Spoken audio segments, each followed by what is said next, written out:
নারায়ণগঞ্জ শহরের বিভিন্ন এলাকায় যে সকল মাদক স্পট রয়েছে বিগত কয়েকদিন যাবৎ আমরা আমাদের অভিযান কার্যক্রম করে আসছিলাম।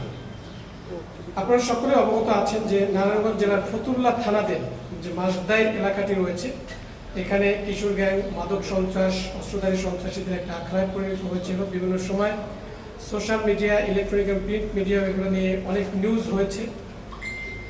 সে লক্ষ্যে গতকাল মানে 5ই এপ্রিল দুপুরের দিকে আমাদের একটি গোয়েন্দা দল সুনির্দিষ্ট মাদক স্পটগুলো শনাক্ত করার জন্য যায় এবং তারা তাদের কার্যক্রম চলাকালীন সময় এই মাদক সন্ত্রাসীদের দ্বারা তারা যখন আইডেন্টিফাই হয় এবং তাদের উপরে অতর্কিতভাবে আক্রমণ চালায়, যেখানে আমাদের 3 জন সদস্য আহত হয়।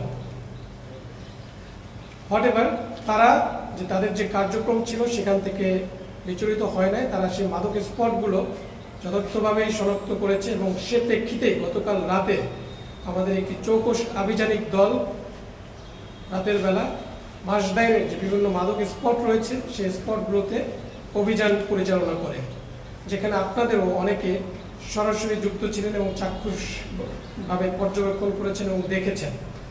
সেই অভিযানে আমরা 13 জন মাদকের সাথে রিলেটেড, কিশোর গ্যাং এবং আরও অন্যান্য অপরাধের সাথে সংশ্লিষ্ট 13 জনকে আমরা গ্রেপ্তার করেছি এবং উক্ত এলাকায় বিভিন্ন স্পট থেকে 6 রাউন্ড পিস্তলের গুলি, 10টি চাকু, 7টি চাইনিজ কুড়াল, 2টি রামদা এবং অনেক চাপাতি এবং স্টেনলেস স্টিলের অনেক লাঠি, যেগুলো তারা যে কিশোর গ্যাং এবং সন্ত্রাসী কার্যক্রমের জন্য ব্যবহার করে থাকে।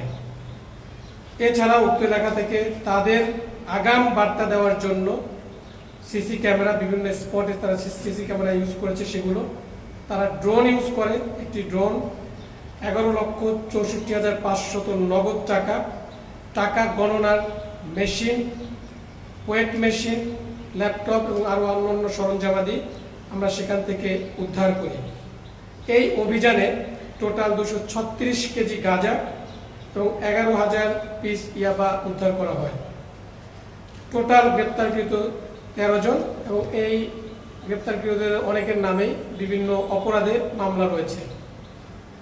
আমি আপনাদের মাধ্যমে একটি বার্তা দিতে চাই যে এই অভিযান শুধু মাসদাইয়ের জন্যই নয়, এটি নারায়ণগঞ্জের প্রতিটি পাড়া মহল্লায় সাধারণ মানুষের নিরাপত্তা নিশ্চিত করার একটি সুস্পষ্ট বার্তা।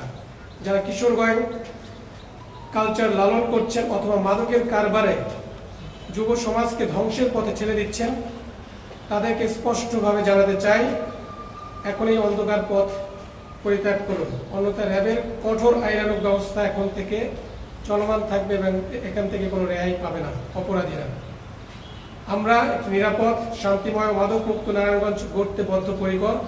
বর্তমান সরকারের যে স্মার্ট ও নিরাপদ বাংলাদেশ গড়ার লক্ষ্যে অর্জনে এ ধরনের সাহসী ও চিরুনি অভিযান এখন থেকে র্যাব 11 কর্তৃক নিয়মিত পরিচালনা করা হবে এবং আমরা অপরাধীদেরকে অবশ্যই আইনের আওতায় আনবো যতক্ষণ পর্যন্ত না নারায়ণগঞ্জকে আমরা একটি নিরাপদ শহরে পরিণত করতে পারি।